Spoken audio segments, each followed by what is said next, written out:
Paz do Senhor para todos os irmãos e que esta palavra que eu irei dar agora, possa alcançar o vosso coração de cada irmão, de cada pessoa que faz parte da Igreja de Jesus, da Igreja do Senhor, da nossa igreja local ali em Fraiburgo, mas também de cada pessoa que possa ter acesso a esse vídeo, seja aqui na Europa, seja no Brasil, onde for, que Deus, através do seu Espírito Santo, possa ministrar ao vosso coração.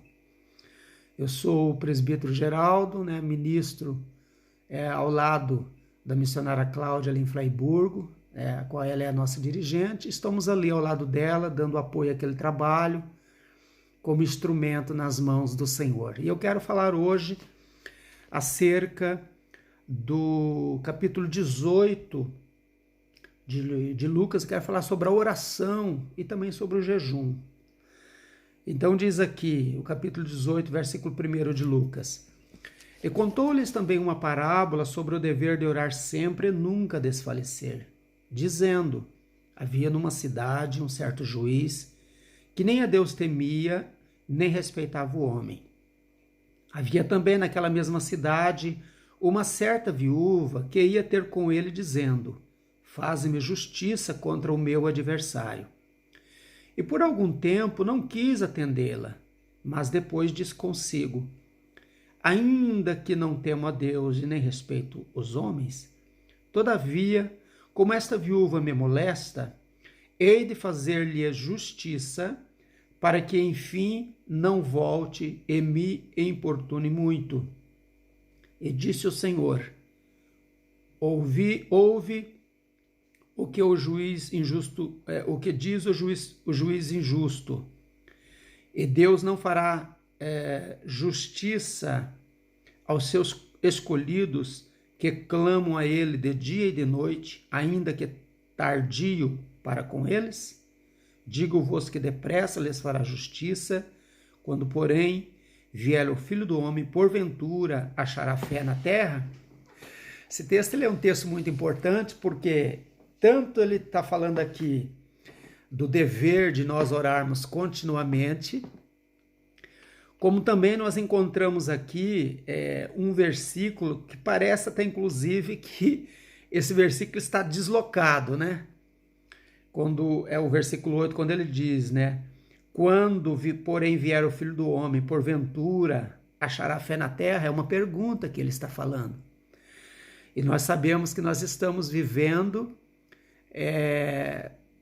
podemos dizer assim, os últimos tempos da igreja na face da terra. Jesus está voltando, nós vemos pelos acontecimentos, que está predito na palavra do Senhor, ali no Evangelho, de Mateus, no capítulo 24, versículo 7, 8, todo o capítulo 24 de Mateus, ele trata, de escatologia bíblica. Ele vai falar ali, do final dos tempos, ele vai falar ali do que irá acontecer antes da vinda do Senhor, a perseguição à igreja, os seus escolhidos e assim por diante.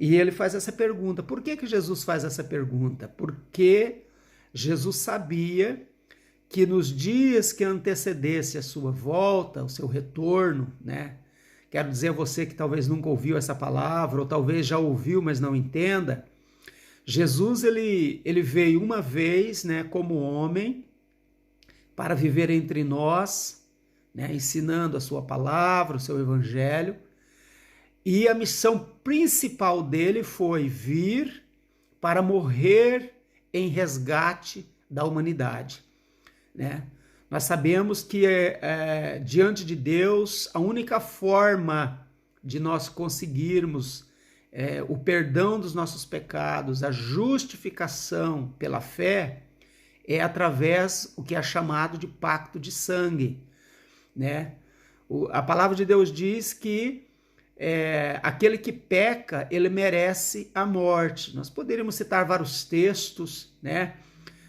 Podemos citar, por exemplo, Ezequiel 18, quando diz que a alma que pecar, essa morrerá, falando acerca daquele que peca, que se desvia do caminho do Senhor, Nós podemos citar, por exemplo, Romanos capítulo 6 e versículo 23, onde diz ali que o salário do pecado é a morte, né? Mas diz que o dom gratuito de Deus é a vida eterna por Cristo Jesus, nosso Senhor.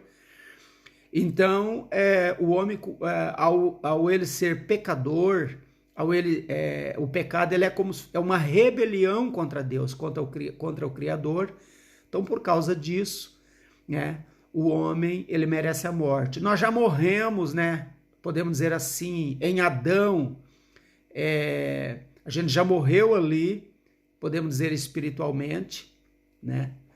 Quando Adão pecou, Deus diz assim, ó, no dia que desta árvore, no dia que desse fruto você comer, certamente morrerá. Então, de imediato, Adão morreu espiritualmente. O que significa isso? Ele perdeu aquela comunhão íntima com Deus de imediato.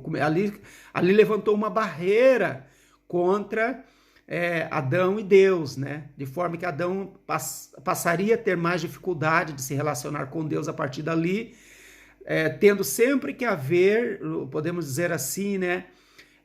Uma iniciativa do Criador em relação à sua criatura. E foi isso que aconteceu. E começou a morrer fisicamente, é por isso que nós morremos, porque o homem ele não foi criado mortal, o homem foi criado imortal, o homem não foi criado para morrer. Então a morte ela entrou com o pecado no mundo, né?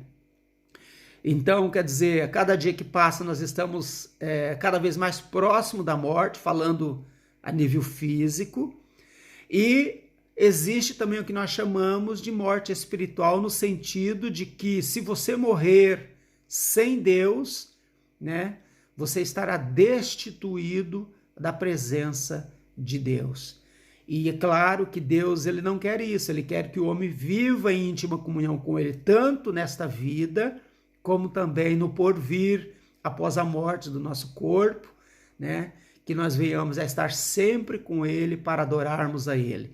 E Jesus, né, ele prometeu que ele viria, então ele veio para uma missão, ele morreu, ele derramou o seu sangue vertido ali na cruz do Calvário, né, no vídeo que eu falei sobre a Páscoa, eu salientei isso, falando que a morte de Jesus, o sangue de Jesus derramado ali na cruz, ela trouxe salvação e libertação, né, simbolizando aquilo que aconteceu lá no Egito, né, com a libertação do povo do Egito, com a salvação da morte dos primogênitos, ali os primogênitos de Israel, daquele que houve sangue nas portas, né, na verga e nas umbrezas da porta não houve morte. Assim, Jesus, né, podemos dizer assim que a revelação progressiva se cumpre na pessoa de Jesus, quando ele ali, né, no dia 14 de Nissan, né, ele morre, né, ali no dia de Páscoa, ele derrama o seu sangue para redimir a humanidade.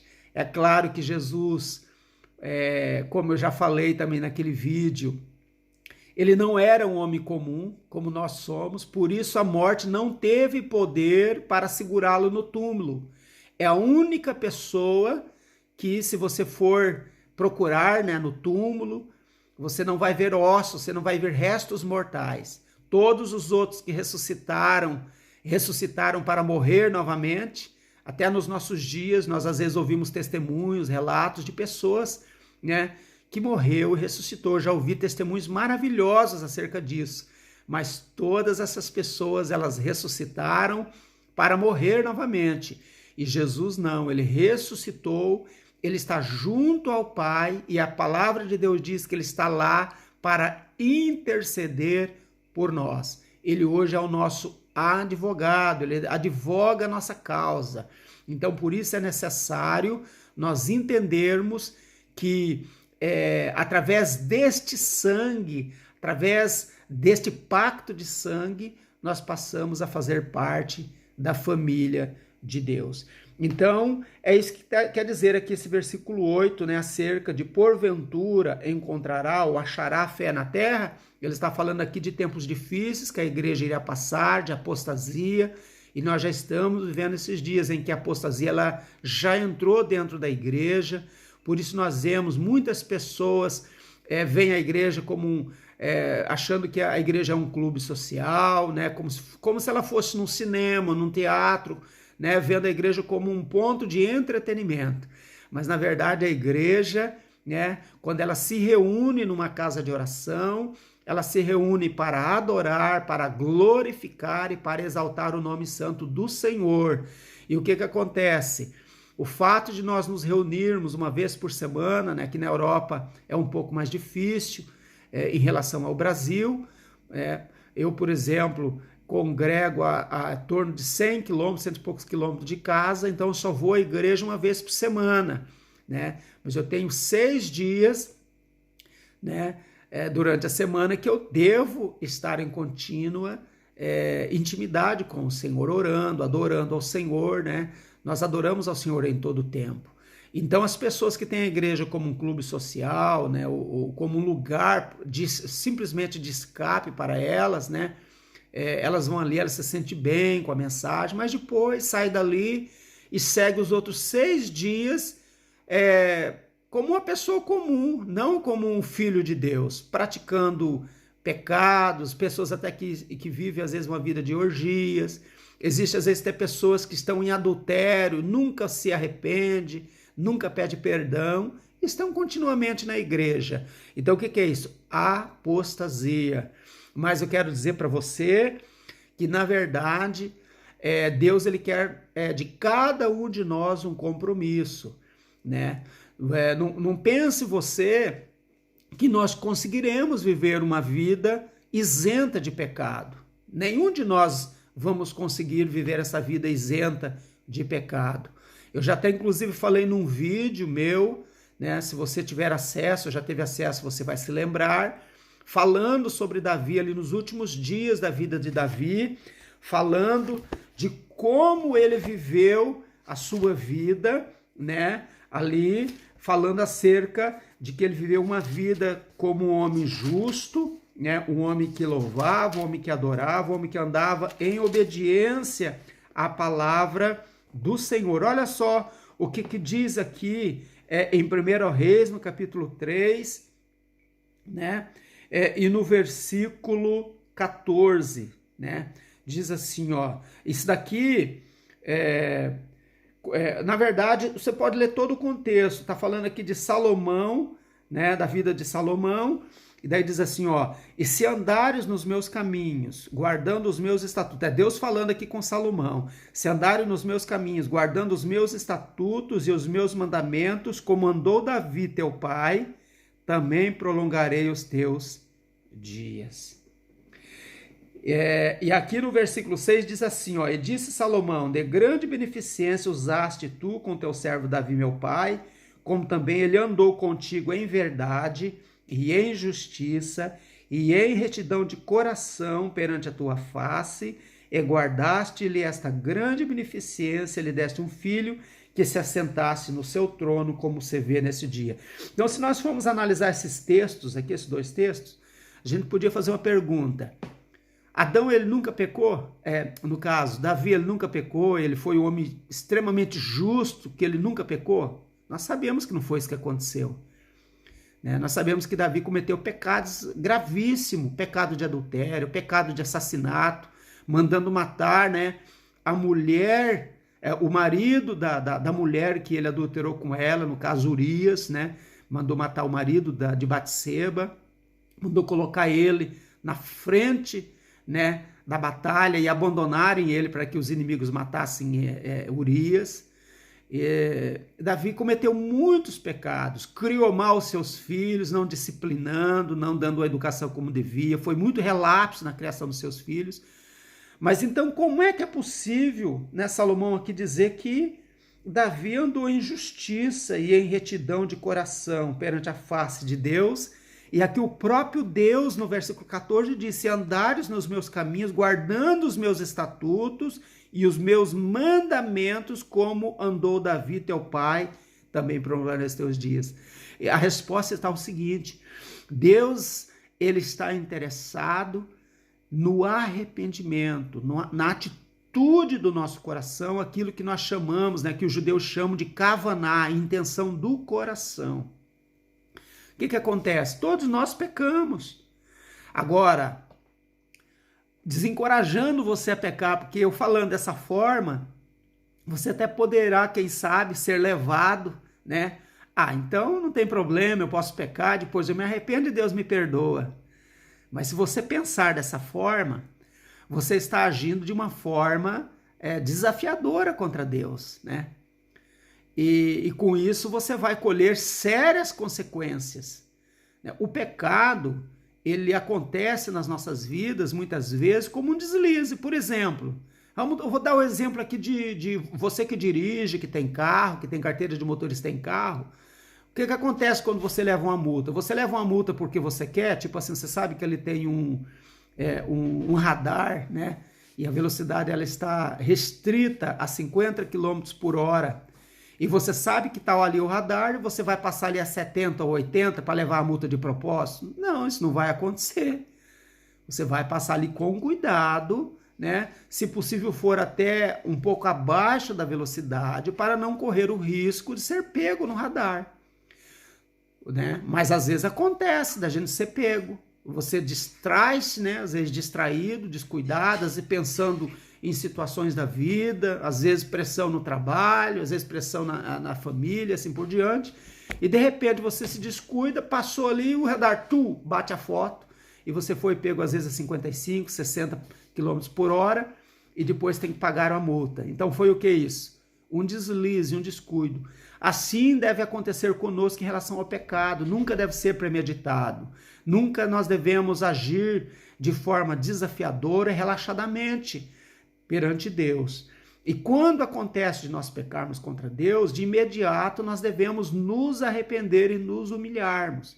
Agora, existem pecados triviais, né? Que são pecados, podemos dizer assim, que não nos traz consequências graves, né? Se você passar num radar de 50 km por hora a 55, você vai pagar uma multa. Vamos supor, aqui para quem mora aqui na Suíça, vai pagar uma multa de 40 francos. Mas agora passa no radar, né, onde a velocidade ela está controlada a 50, passa ali a 80. Você vai ficar sem a tua carteira de motorista, porque é considerado uma falta gravíssima. Então você vê que há diferenças, né, de infração. Na palavra de Deus é a mesma coisa. A diferença entre você cometer um pecado trivial, né, algo que qualquer um de nós pecamos, nós somos fracos, somos falhos, né, e somos humanos, né? Por isso nós devemos procurar estar cada vez mais próximos de Deus. Quanto mais próximos de Deus nós estamos, mais longe do pecado nós estamos, né? Mas existe situações que, às vezes por fraqueza espiritual, ou às vezes, né, por concupiscência, né, aquele desejo que você tem ardente, você não procura orar a Deus pedindo para Deus te libertar desses desejos e te fortalecer.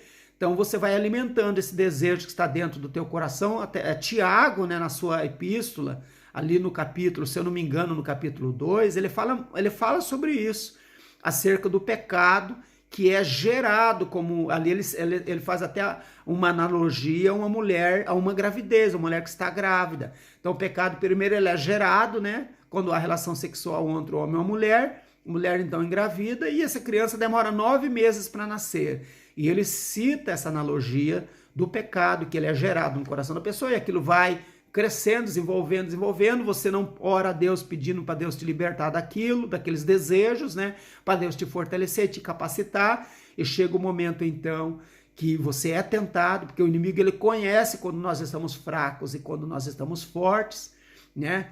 E ele procura justamente esse momento de fraqueza, e ele então, quando ele encontra esse momento de fraqueza, ele irrompe com toda a sua força, e aí nós muitas vezes não conseguimos resistir e acabamos caindo em pecado. E aí o que acontece? Quando é um pecado dessa natureza, um adultério, um assassinato, um furto, né? São pecados gravíssimos que causam morte espiritual, que, claro que havendo arrependimento e reconhecimento, Deus perdoa, mas há todo um processo, não é algo, por exemplo, no instalar de dedo, você pecou hoje, cometeu um adultério hoje, de repente amanhã você se arrepende, né? E as coisas ficam como estão. Não, há um processo. Não quer dizer que Deus não perdoa, mas a nível de igreja como instituição há todo um processo, né? Porque há muitas coisas envolvidas em relação a isso, né? E há aí também sérias consequências relacionadas a esses tipos de pecado. Então, por isso, há pecados diferentes, né? E eu costumo dizer que, e a Bíblia, né, atesta isso, que o tamanho do pecado, né, a gravidade do pecado está relacionado com o tipo, né, de castigo, né, de multa, o tamanho da multa, né? Podemos dizer assim, falando uma linguagem bem cotidiana para nós entendermos, né? O valor da multa que eu estou pagando pela transgressão, né? Podemos dizer assim, é o tipo de transgressão que eu cometi. Então, vamos agora entrar na questão da oração. Veja só, por que eu estou fazendo esse vídeo? Não sei se os irmãos já prestaram atenção, eu creio que alguns já prestaram atenção, até mesmo a missionária. Eu não faço vídeos ou áudio, né, no nosso grupo relacionado à oração, tipo orando, né? Não faço isso. Irmãos, nunca vão ver eu fazer isso. Não vou, como é que eu vou dizer, eu não vou levantar aqui, como eu costumo dizer assim, uma camisa de força. Cada pessoa, ele tem liberdade, né, para fazer aquilo que ele acha que deve fazer. A palavra de Deus, todos nós temos acesso à palavra de Deus, e cada qual, né, usa a palavra de Deus como lhe convém. Eu, dentro do possível, procuro encorajar as pessoas dentro daquilo que eu entendo que é o correto, mas ninguém é obrigado a fazer da forma que eu penso que se deve fazer. Cada um analisa, peça de Deus sabedoria, né, dando liberdade, o Espírito de Deus ele vai ministrar no coração. O que acontece? Uma coisa é verdade, nós devemos ser persistente na oração, devemos ser perseverante, né? Nós vemos aqui o caso desta parábola que o Senhor Jesus contou ali, né, para aquela assistência naquele tempo. E então o juiz, ele vendo que a mulher importunava, ele resolveu fazer justiça àquela mulher e julgar a causa dela. Em relação a nós, a Deus, o Senhor ele dá o exemplo ali, quando ele pega e faz como se fosse uma pergunta, né? Vou abrir novamente aqui no capítulo 18 de Lucas, eu tinha tirado para ler ali a passagem de 1 Reis. Então veja só que ele faz aqui uma pergunta, diz assim, ó: e disse o Senhor, ouvi o que diz o injusto juiz, e Deus não fará justiça aos seus escolhidos que clamam a ele de dia e de noite, ainda que tardio para com eles? Significa que Deus não fará justiça? Será que ele não fará justiça? Será que ele não vai ouvir as nossas orações? Então está falando aqui que nós devemos continuamente, se você está com um problema, por exemplo, uma enfermidade, e você está orando a Deus para Deus curar essa enfermidade, continue orando, continue clamando, mesmo que aparentemente você não vê que está havendo um resultado. Continue confiando, não duvidando. Se você está orando para um ente querido, alguém, um membro da tua família que está enfermo, ou que ainda não fez um pacto de sangue com o Senhor, ainda não aceitou Jesus como Salvador, ou ainda está preso, né, às garras da religião, é uma pessoa religiosa, mas não tem vida com Deus, continue orando, continue intercedendo, né? Continue pronunciando o nome dessa pessoa perante Deus, e com certeza, se você é uma pessoa que tem compromisso com Deus, se você é uma pessoa piedosa, que procura andar de acordo com os princípios da palavra do Senhor, que quando acontece de você pecar, você logo de imediato se humilha, se arrepende, reconhece e pede a Deus perdão, pode ter certeza que Deus ele vai ouvir as tuas orações e vai chegar o tempo em que ele irá agir. Muitas vezes nós perguntamos, mas por que às vezes Deus demora?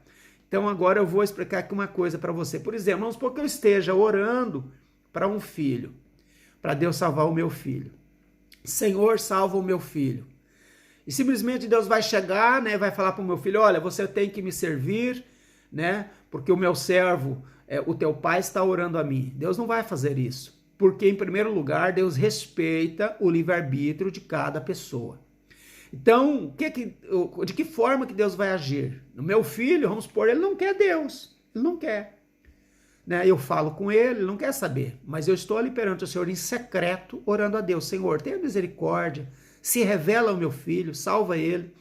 E estou sempre orando, e essas orações, elas estão em memória diante de Deus. Cada vez que eu oro, essa oração chega diante de Deus, ela fica depositada em memória perante o Senhor. É como se estivesse sempre ali clamando, tipo assim, Senhor, salva o meu filho, Senhor, salva o meu filho, está sempre ali clamando perante o Senhor.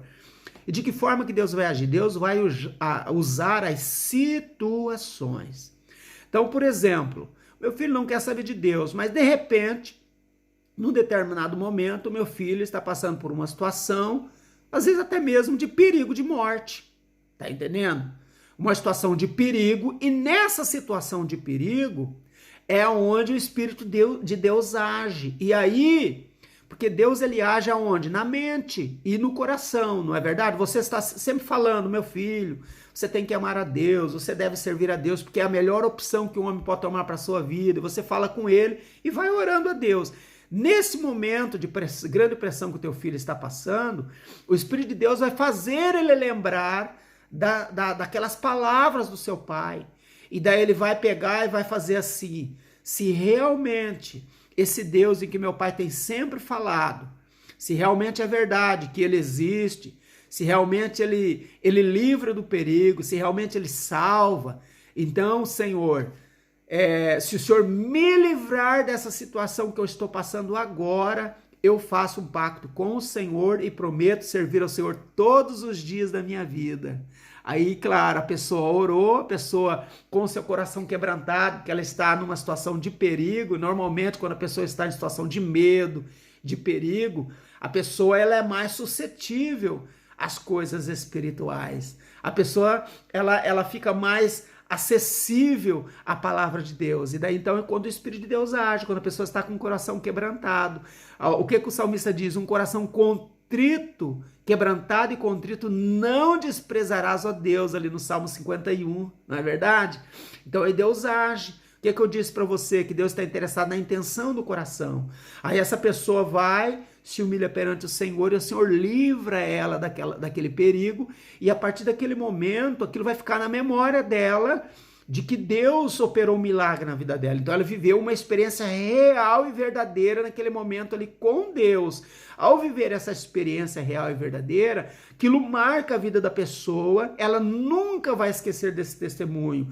Não sei se os irmãos lembram, eu sempre encorajo aos irmãos a viverem experiências com Deus, a orarem, Senhor, eu quero viver experiências contigo, se manifesta na minha vida, faz uma obra em mim, derrama do teu poder, derrama da tua unção, fala comigo por meio da tua palavra, não é? Eu sempre encorajo, porque, irmão, são justamente as experiências vividas com Deus que fazem com que nós não venhamos a esquecer desse Deus e ainda até testemunharmos acerca das suas obras aos nossos amigos, aos nossos familiares, né? E às vezes você está falando, às vezes até a pessoa está duvidando, né?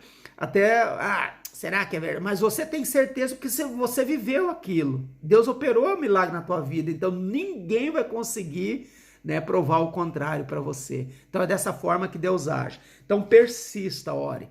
Agora eu vou entrar aqui numa situação, como eu disse para você, vocês nunca vão ver orando no grupo. Por quê, irmãos? Porque eu entendo, tirando aquela oração que é feita na igreja, quando nós estamos adorando ao Senhor ali, reunidos, né, coletivamente para adorar ao Senhor ali na casa de oração, onde, né, o dirigente, né, ele ora, quando, por exemplo, quando iniciamos o culto, a gente inicia com oração, né? Quando vai se pregar a palavra de Deus, normalmente o dirigente vai orar, implorando, né, a Deus que use o pregador, né, que como instrumento nas mãos de Deus. E depois, quando também terminamos o culto, nós procuramos sempre terminar o culto com uma oração, para depois despedir o povo com a bênção de Deus, né?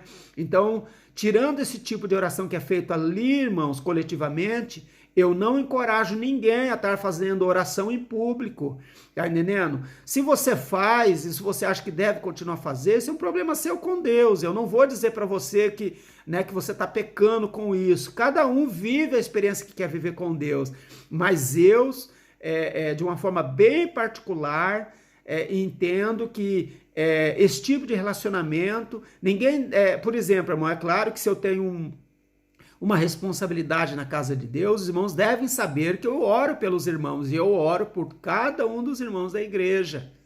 Eu oro por irmãos que nem mais fazem parte da nossa igreja, já se mudaram, estão morando longe, e eu ainda hoje me lembro, né, desse irmão e as minhas orações, porque ele não faz parte da igreja local onde nós congregamos, onde eu congrego, mas faz parte da igreja de Cristo. Então, independente dessa pessoa estar aqui conosco em Fraiburgo, ou dessa pessoa estar no Brasil, aonde for, como a gente viveu toda uma história, todo um relacionamento, eu me lembro dessa pessoa.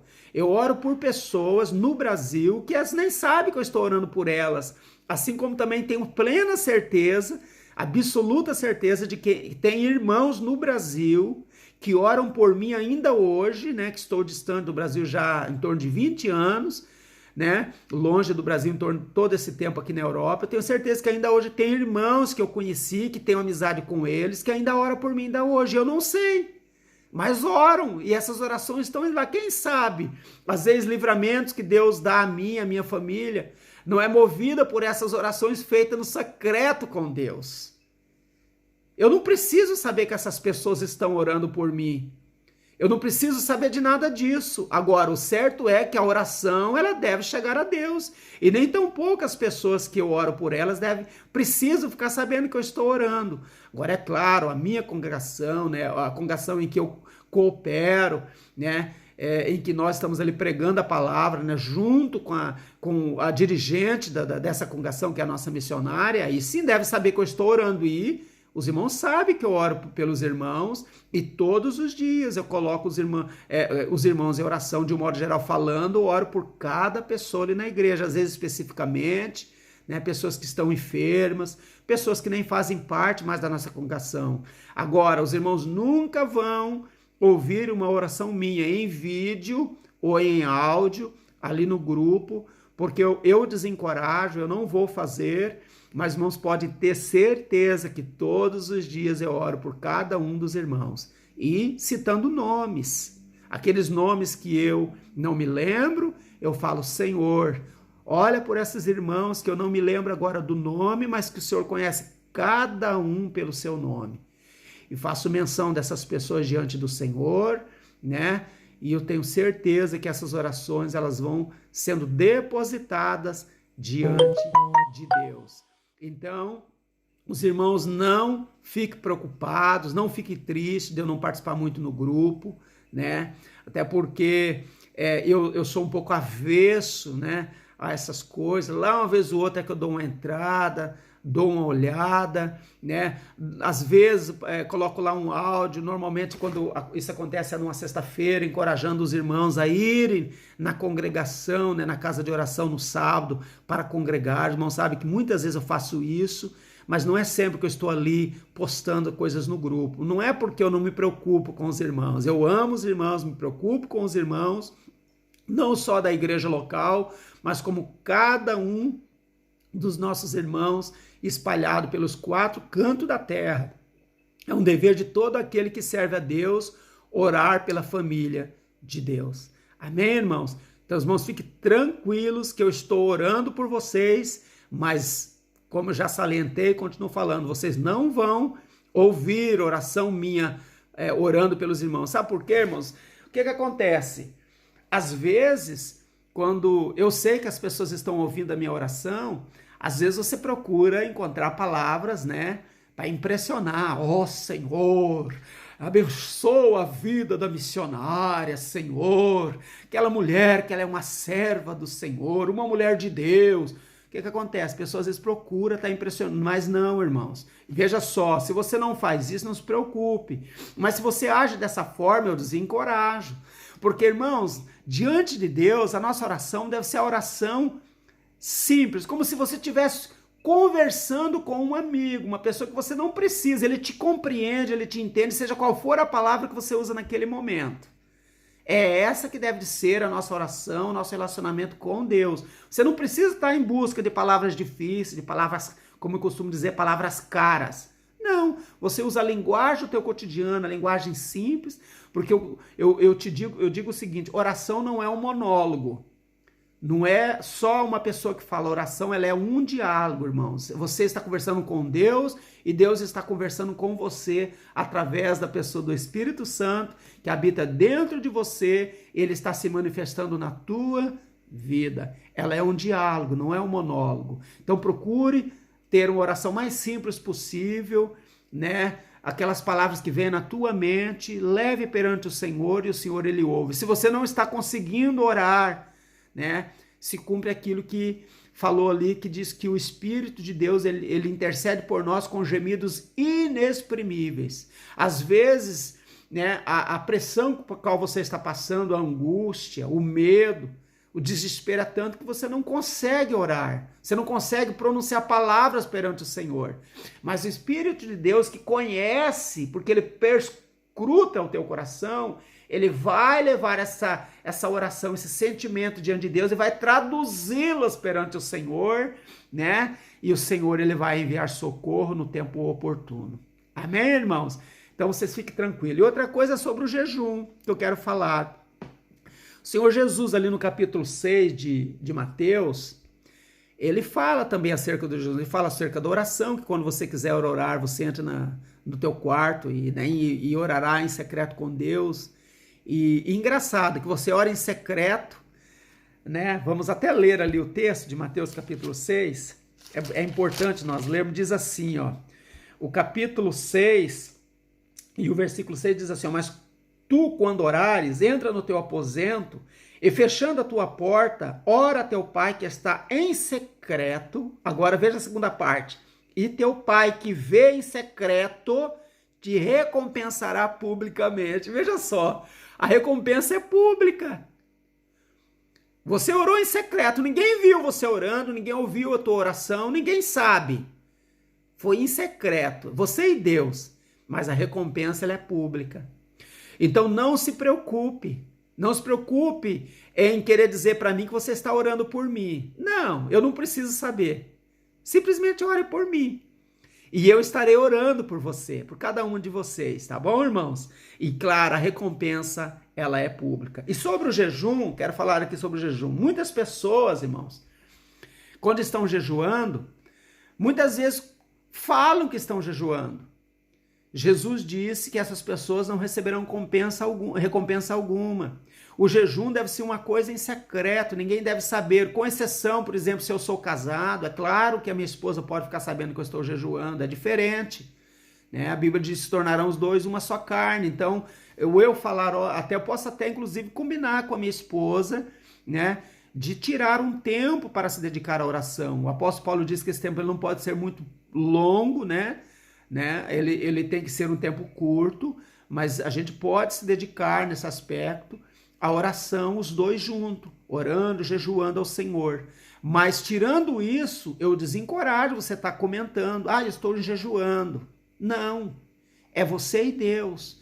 Jesus manda até inclusive, lava o teu rosto para que as pessoas não conheçam que você esteja jejuando. Quer dizer, não fique triste, não fique cabisbaixo, né? E então é dessa maneira. E de que forma que funciona o jejum? Hoje em dia, as pessoas estão brincando com as coisas de Deus. Então existe jejum de todas as naturezas, né? Veja só, irmão, jejum significa restrição de alimentos. Por exemplo, vamos supor que você faz uso, que você bebe, né? Que você faz uso do vinho. Nós que estamos aqui na Europa, né? No Brasil é um pouco diferente, mas aqui na Europa, de um modo geral falando, os cristãos bebem, né? Bebem vinho e assim por diante. Não para se embriagar, mas bebe. Aqui é cultura, faz parte da cultura aqui da Europa, né?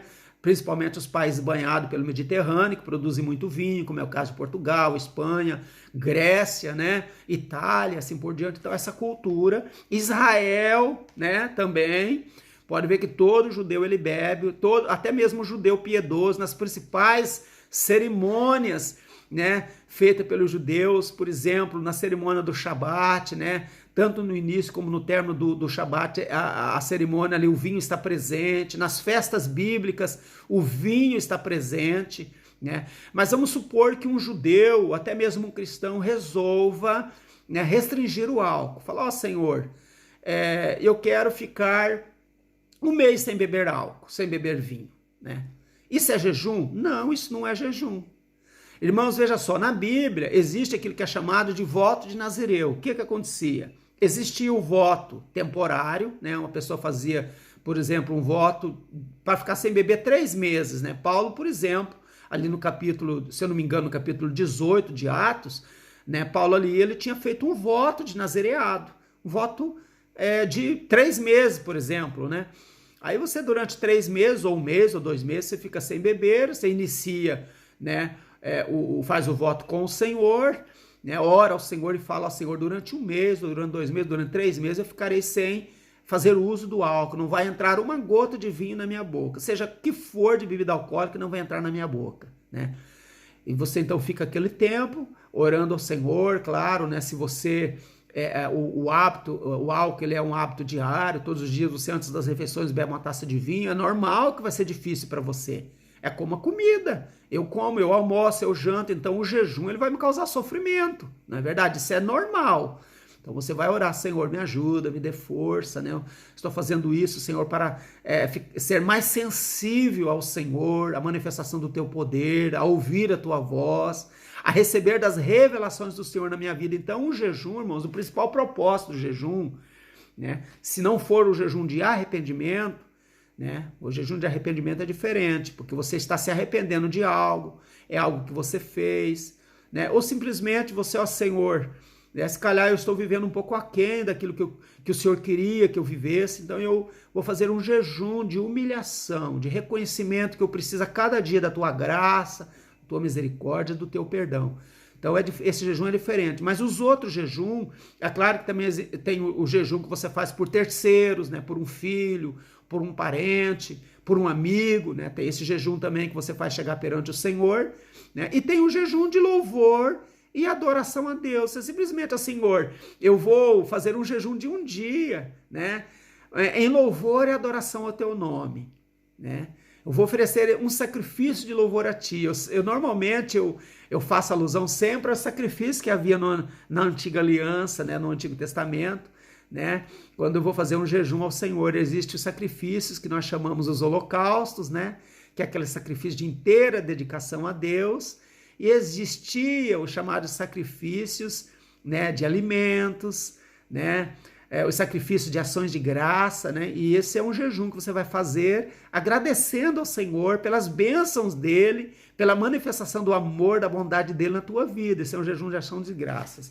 No caso da restrição do vinho, era quase como se fosse um voto de nazireado. É claro que o voto de nazireado, da qual ele está na antiga aliança, havia toda uma abrangência de acordo com a lei, em que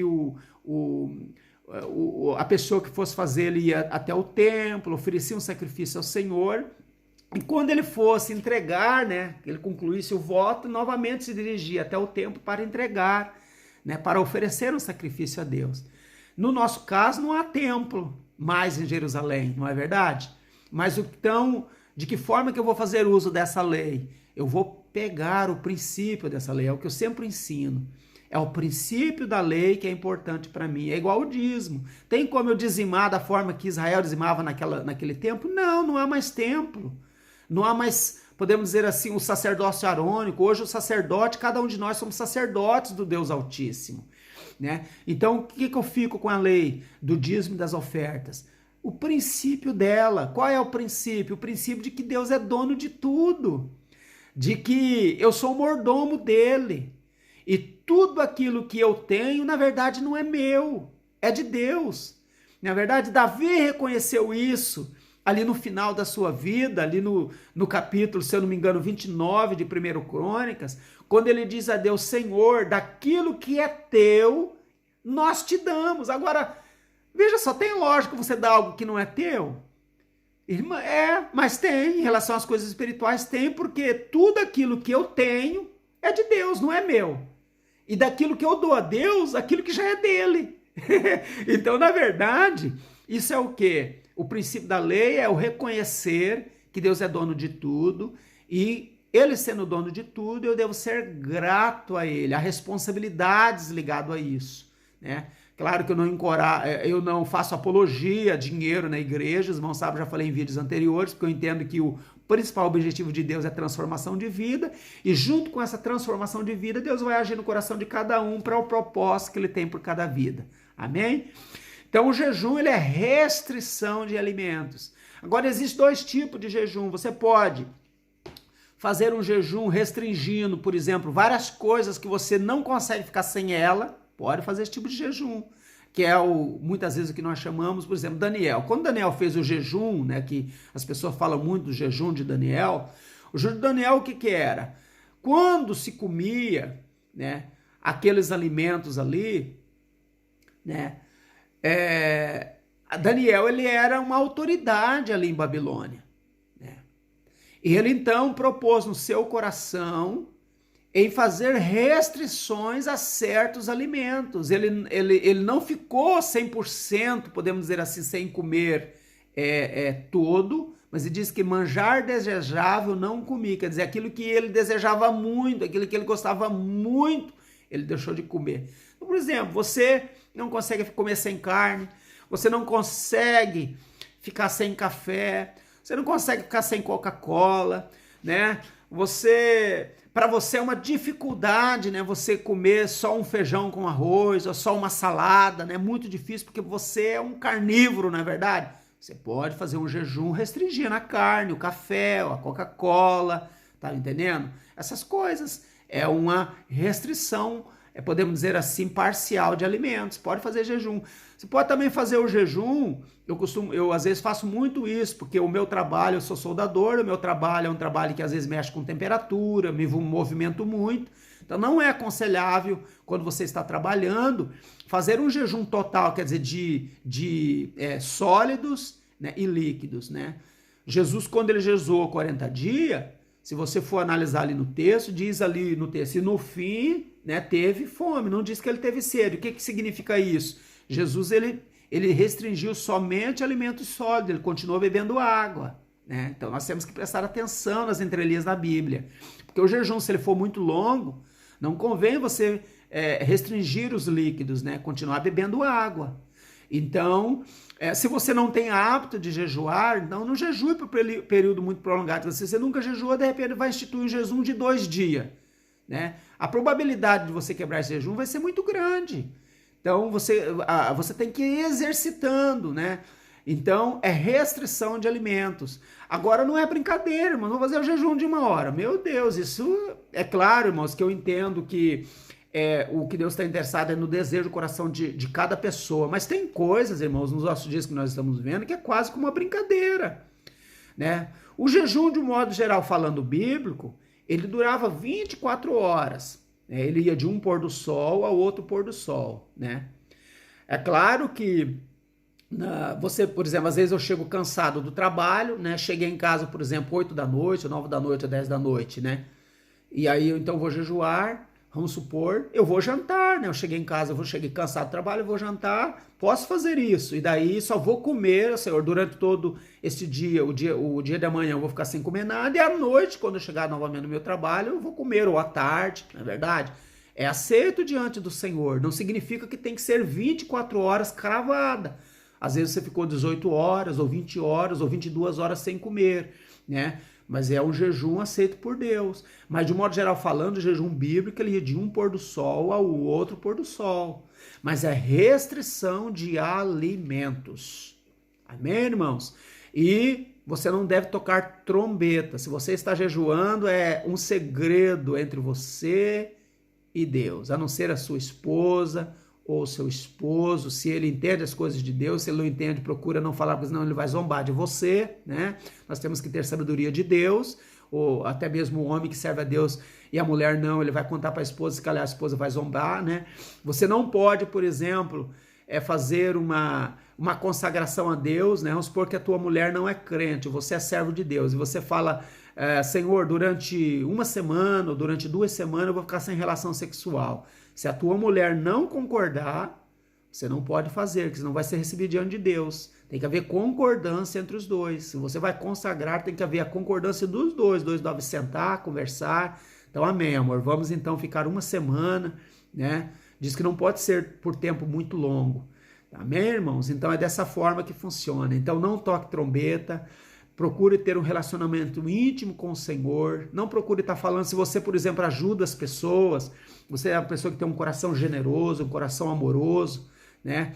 Não procure estar tocando trombeta, que você fez isso, que você fez aquilo. Não, é entre você e Deus, amém? Essa pessoa que você ajudou vai estar se lembrando de você nas suas orações perante o Senhor. Ela vai estar, mesmo que ela não conheça Deus, ela às vezes pode até glorificar a Deus por essa ajuda que ela recebeu, mas deve ser feito em segredo. As nossas esmolas, né, as nossas contribuições para os necessitados, os nossos jejuns, as nossas orações, a não ser que seja na igreja, no culto de adoração a Deus, de modo geral falando, tem que ser em secreto entre eu e Deus, né? E eu vou deixar aqui um texto, né? Aqui de Tessalonicenses capítulo 5, 17, aonde Paulo diz assim: orai sem cessar, orai continuamente, orai sempre, amém? Então, não existe tempo. Outra coisa, né? Quando você chegar na igreja, na casa de oração para adorar o Senhor, procure criar o hábito de, antes de começar a cultuar, você chegou, por exemplo, o culto vai começar às 5h30, você chegou ali às 5 horas ou 5h10, é claro que às vezes a gente tem aquele tempo, aquele momento ali de estar arrumando as cadeiras, arrumar tudo direitinho, porque nós temos que arrumar, né? Porque a nossa sala ali é alugada, não é verdade? Mas assim que arrumou as cadeiras e tal, aí então você vai, se coloca de joelho perante o Senhor, porque daí o outro que chega, vê que está todo mundo de joelho, também vai se pôr de joelho, porque ele não vai ter com quem conversar. Isso é um hábito sadio, que a maioria das pessoas não seguem esse hábito. Às vezes está ali 1 ou 2 orando, e está um monte de gente ali conversando e não ora. Né? Aí porque o outro não orou no grupo, aí às vezes fala, mas o fulano nunca ora. Mas esse hábito de orar antes do culto de adoração ao Senhor é um hábito sadio e ninguém faz. Promulga, por exemplo, um culto de oração, né, na igreja. Olha, irmãos, todo dia tal vai ter um culto de oração. Eu participei muito no Brasil, nós tínhamos o dia de segunda-feira, era o culto oficial de oração. E nós, na altura, irmãos, eram mais de 100 irmãos na igreja, que eram membros. E eu sou sincero dizer para você, se havia 10 irmãos a cada segunda-feira para orar, era muito. Então, o que isso acontece? Mas se fosse nos dias de hoje, né, nos dias da internet, tinha certeza que todos estarão orando no grupo, para todo mundo ouvir a voz dele, ó, que ele está orando. Mas na igreja ninguém vai. Então, o que acontece, irmãos? Antes de iniciar o culto, você chegou na igreja, procure ganhar o hábito de chegar adiantado. Eu sempre tive esse hábito. O pastor Sebastião, por exemplo, que é o nosso pastor, sabe disso. Quando estávamos ali congregando com Elisuri, que o culto começava às 5, irmãos, era raro o dia que eu chegava depois de 4h30. Normalmente, 4h30 eu estava ali cravado para ajudar o pastor a arrumar as caixas. Em 10 minutos, 15 minutos no máximo, nós arrumávamos tudo. E daí, de 4h45, às vezes 4h50, até às 5, estávamos ali em oração perante o Senhor ajoelhados, não é verdade? Então, e eu sempre procuro fazer isso, a não ser em casos que não tem jeito, ou por causa que houve um atraso no trânsito, ou situações específicas, eu procuro sempre chegar a tempo e horas. Os irmãos sabem disso, e eu encorajo isso. Procure se organizar, não chegar atrasado na igreja. Há muitos irmãos que às vezes chegam atrasado. É claro que há situações que às vezes você trabalha, né? Você não consegue, você não pode deixar do trabalho antes de vencer o teu tempo. Então, nesse caso, vá na igreja da mesma forma. Deus ele irá receber o teu esforço. Mas se não é casos de trabalho, não são casos de extrema necessidade, né? Você chega atrasado na igreja, isso é um desleixo, é um relaxamento. Isso é um desrespeito para com Deus. Então procure ter reverência, procure ter respeito para com o Senhor, procure colocar Ele em primeiro lugar na sua vida. Você podendo chegar mais cedo na congregação, chegue para estar ali um tempinho de joelho com Ele. Se você tem condições de estar na tua casa de joelho, orando, meditando na palavra, procure fazer. São hábitos maravilhosos que devem ser cultivados pela igreja do Senhor e eu incentivo isso, mas não incentivo ninguém orar publicamente. Se você acha que não deve acatar isso, quem sou eu para dizer ao contrário, né? Eu penso dessa maneira, você tem liberdade de pensar da forma que você quiser, mas eu entendo que Jesus falou que a minha oração com Ele deve ser no meu secreto, a não ser aquela oração que é feita nos cultos públicos, que daí nós fazemos publicamente. Amém? Um grande abraço para você e que Deus continue te abençoando nessa semana que vai iniciar laboral, né? E que Deus te dê vitória nessa semana e que realmente nós possamos vencer essa situação que estamos vivendo agora de restrições, esse coronavírus. Aqui na Suíça só temos mais a semana que vem, depois as coisas já começam a voltar ao normal, né? Mas que Deus ajude cada um de vocês em nome de Jesus. Um grande abraço em Cristo. E que o Espírito de Deus tenha liberdade para ministrar essas palavras ao teu coração. Amém.